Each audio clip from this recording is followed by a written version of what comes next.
Ituwa mo si Unga para makita natin kung pabukasan niya yung ano. Kaya rin yung CCTV. Parang CCTV.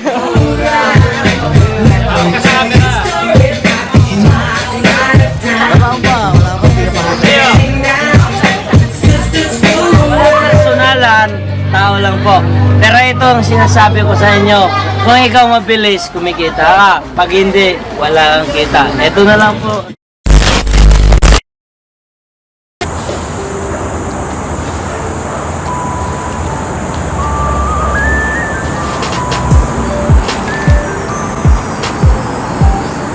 So yun mga sob, dito medyo maulan. Gantong buwan maulan dito ngayon. And lively dito paghapon kasi may mga naglalaro. Papakita ko sa inyo yung mga player dito. Mga tao dito, mga larong-laro. Mga ano rin sa basketball. Boss Joey! Happy birthday! Woohoo! Prank din tayo. Prank natin ang nasa bangkay. Dito, di ba yung mga tela dyan? Yung mga taas. Pupuin natin siya ron, tapos iguguho natin lahat. Natatabunan siya. Ang ina ng vlog yung na parang papasayo mo na yung tao ah. Gagalitan pa tayo na rin. Ang ina niya, pilay yun to eh. Nakarang kasi pinanang yung ni Joey na mag-update. Update talaga kayo lahat. Hindi lahat. Akala ko lahat. Mga mag-prepare na nagagawa kami banderitas namin. Banderitas pa. Ay, yun. Ano, bayaran na ni Joey. Buksan yung ilaw rito. Ay oo, para maliwanag. Grande pala talaga birthday ni Boss Joe. So, Sarado to, kailangan meron na tayo pinagandaan ano talaga nila guys. May banderitas para fiesta. Puro mukha ni Joey yung Happy birthday, no? Parang election na. Printer. Ha? Naka yung print. Mag-edit mo. Hindi, pag makakapag-edit ka naman, kaya lang hindi mo Oo. print. Yun. Kahit mga 10 piraso lang na coupon ban mukha ni Joey, happy birthday. Diligit ka natin. Hindi, gagawin natin ano. Salo ko wanted. Pag nakapasil sa posta sa puno. Ang ang dami, no? Simula dun, no? Oo, sa magano sa kanan siya ng mukha ni Boss Joey, no? Tapos yung pabox na gano'n, ilalagay natin dun sa Gitna. Oo, wakit na lang. Sentruan. Ang pekot dito, 5 rito. No, pwede na yan. Tapos isang malaki dun sa kanto. Mamaya makikita nyo sino yung Patay, no? Sino yung tinutukoy namin. This way.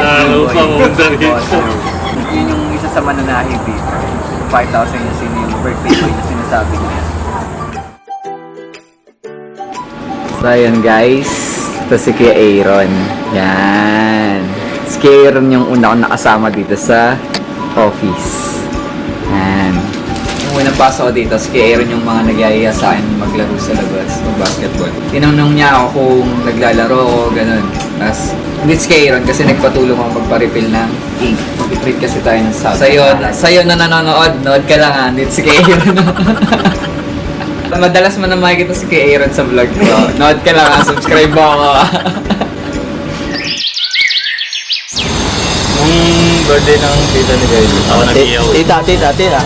Tita ni Ben. Ang pangalan. Ako nag-iyaw. Walang balot na po yun.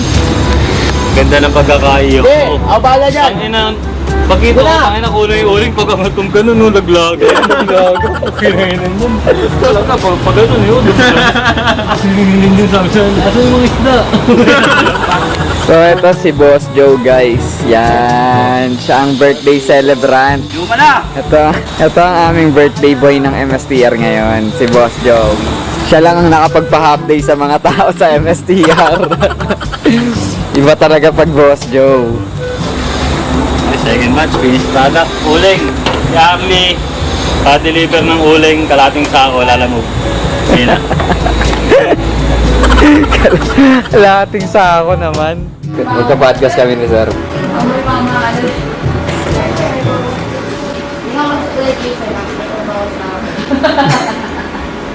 Tignan mo ang yan. Grabe ka naman, tignan mo, bawo ka na.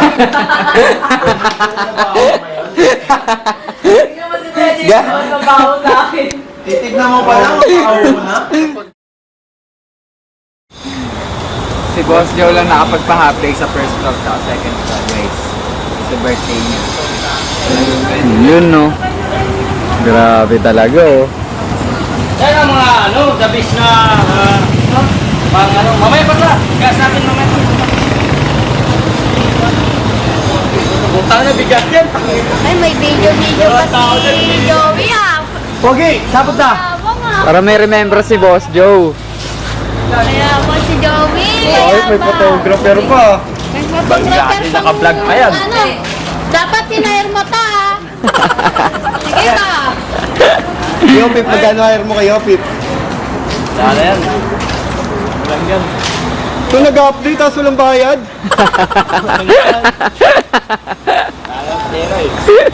Magkano ka na station? Para ito pa. Ano ang tanong sa baba dyan? Ay, putang ina, Pogi. Yung papa na Pogi mo na yung tindera. Kung mayroon sila, mayroon din tayo. Ilabas na yung yung pambakang speaker Ito. Papa, sabi, magkagano sa malalim, ha? Ito lang, sa bungad. Boss Joe lang malakas. Pangin na yung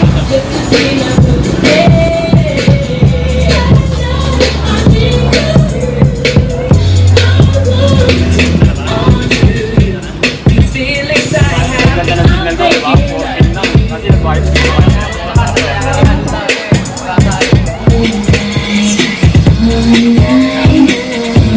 Maliit. Yan ang matinig. Down na yan. Walang ano yan, walang tinig. Maganda naman baso lang, kalang puti.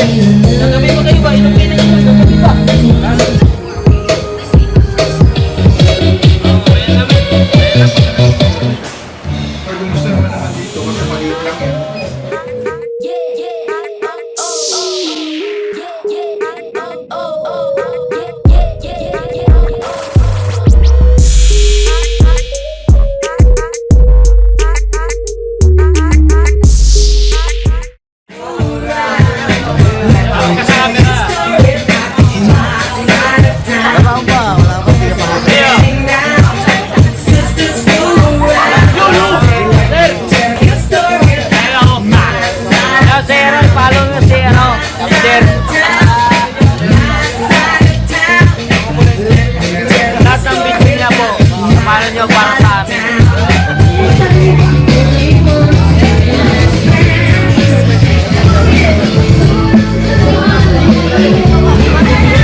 Nakakita ng elemento, si Ong elemento. Mag-upay pa yan! Alakas na ka! Huwag ka makinig po!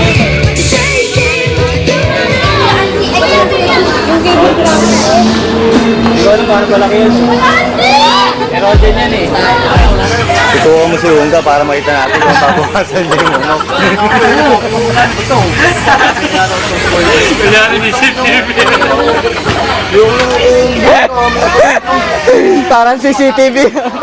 Parang siyang may CCTV habang nagluluto. Kaya lang makikita natin yun pag nireview mo na. Ubus na.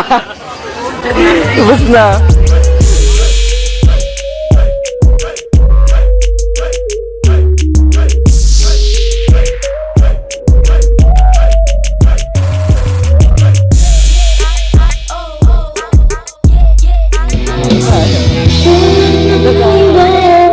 Pwede makikanta.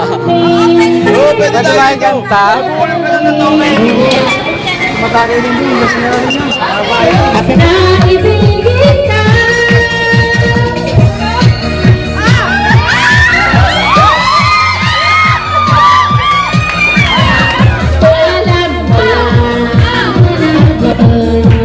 Mata at pagka kayo nakikita ayun ang mawalay pa. Dito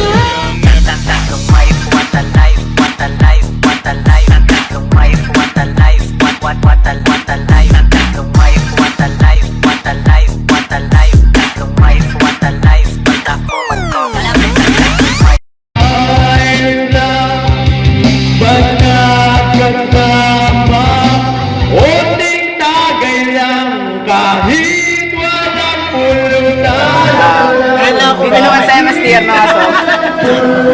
Lasing na ako. Ay, hindi ako lasing. Kahit kailan hindi ako malalasing. Kahit magdamag tayo eh. Dito sa MST. Ito si MSTR, lahat ng MSTR, ito ang Ito si Sir Francis. Hindi, ito yung ano namin, yung ano, hindi, ito yung pinakagahi namin sa MSTR. Ako mananahi lang ako, pero ito yung ang pinakasir namin sa computer na nakatoka. Pero, sir, tumingin ka naman, huwag ka maya. Ito naman yung sinasabi ko. Ito yung nakatoka sa ano, ito sinasabi ko lang totoo. Ako mananahi lang ako, pero ito ang pinaka-master namin dito sa lahat ng printing nangyari. Ito ang nangyari. Ito po, gumanap na, nakaharap sa inyo lahat si Sir Francis. Di ba? Tama naman salita ko. Wala naman ako maganap. Di ba? So yun mga pakilala ko sa inyo. Sila yung mga Yung suwer namin. matagal na dito talaga sa MST. Sila yung talagang pinaka kumahawak ng tela ng MST. Thank Boss you Leo, po. si Boss Jun, tsaka si Boss Rojan. Sa Rojan. Ako lang po yung piping. Sila po yung pinaka-bumubuo ng mga damit, lahat ng tela, na Ito si Boss Junjun. Ito si Boss Leo. Sila ang nagagarbo. Sila ang nag-present na The sa best ng SM mga na nagbubuo. mga ano to, mga legend lang. Grabe to sa mga sukatan, sa mga patterns. Kung nakikita nyo yung ganda ng output ng damit ng MSTR, sila yung nasa likod nun, guys. Sila yung kumbaga, design siya ni Master, pero pag binuo siya, Ito, fix ko na lang. Ay, Sir Francis, sabi niyang malakas. Walang palakasan dito sa amin po. Ito na lang po. Ito, try ko lang sasabihin sa inyo. Wala po. Walang palakasan. Ang importante sa akin, trabaho lang. Walang personalan, tao lang po. Pero ito ang sinasabi ko sa inyo. Kung ikaw mabilis, kumikita ka. Pag hindi, wala kang kita. Ito na lang po. sila yung mga pinakamahanap, mahawak ng pattern, panel, sizes, yung mga napaka-komplikadong mga tahe. Sila yung tumitira ng mga yan, guys. Kaya, hands down ako sa tatlo. Boss, dito muna kami. Tapos yan.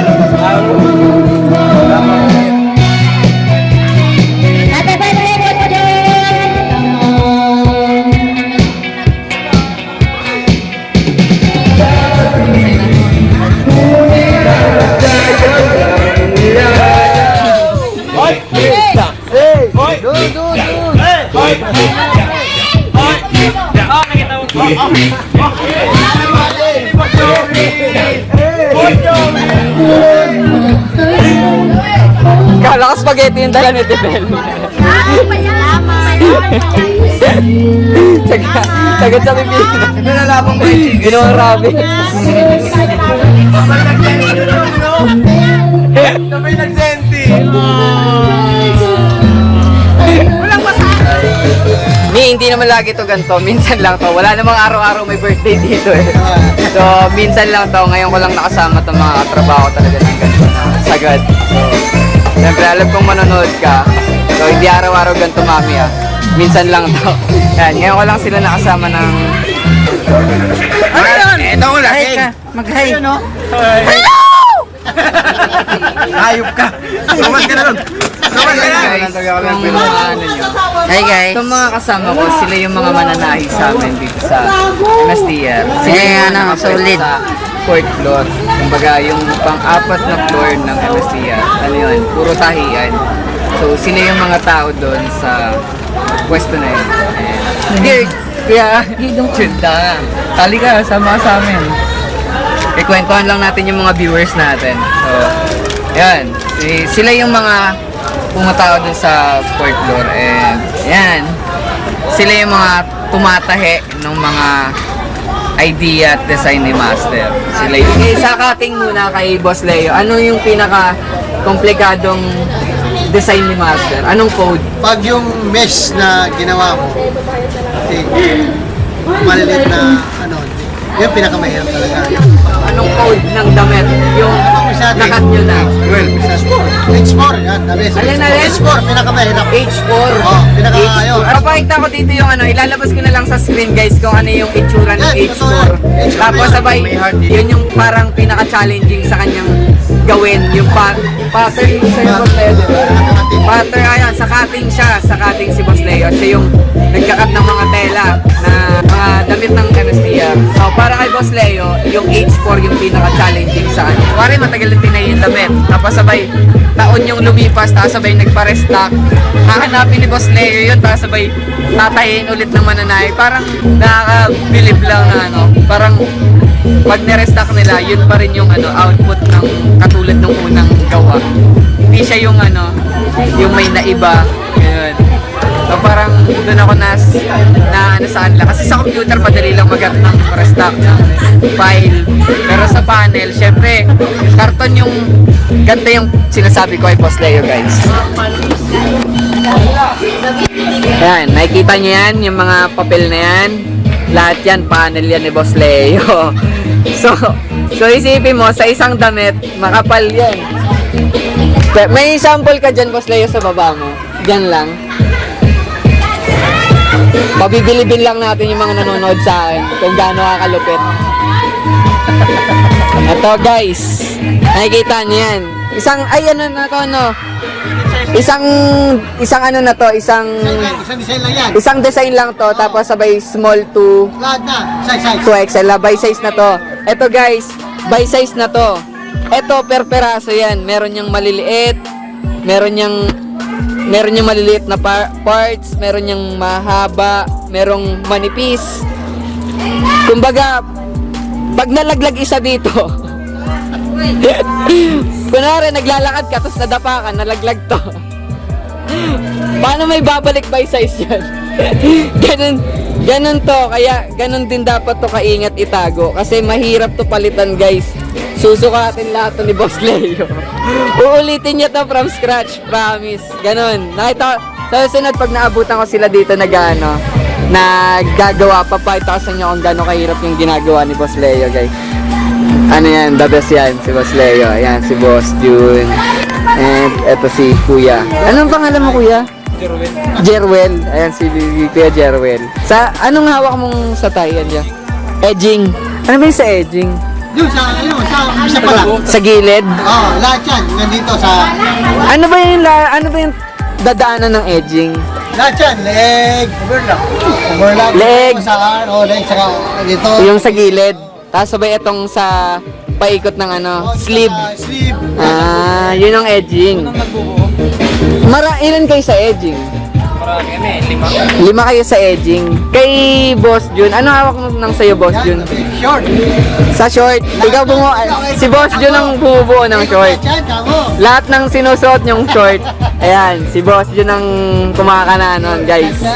Dabas yan, si Boss June. Isa sa gusto kong i-share sa inyo kasi para may matutunan din yung mga baguhan na artist na kagaya ko. Kasi ako, dito lang din naman ako natuto. And gusto kong ipakilala kung sino yung mga nasa likod ng pagbuo ng damit ng MS. Gusto nyo ng real talk guys, yung mga gantong gastusan sa kanila, sa mga mananahe. Pareha lang sa kanila. Si Boss Leo, manis. Tangina. Si Boss Leo nagpapautang sa akin dito pag wala na akong pera. Real shit yun. Si Boss Jun tsaka si Boss Leo ang utangan ko dito pag wala na akong pera. Panis yung mga gantong gastusan kila Boss Joey.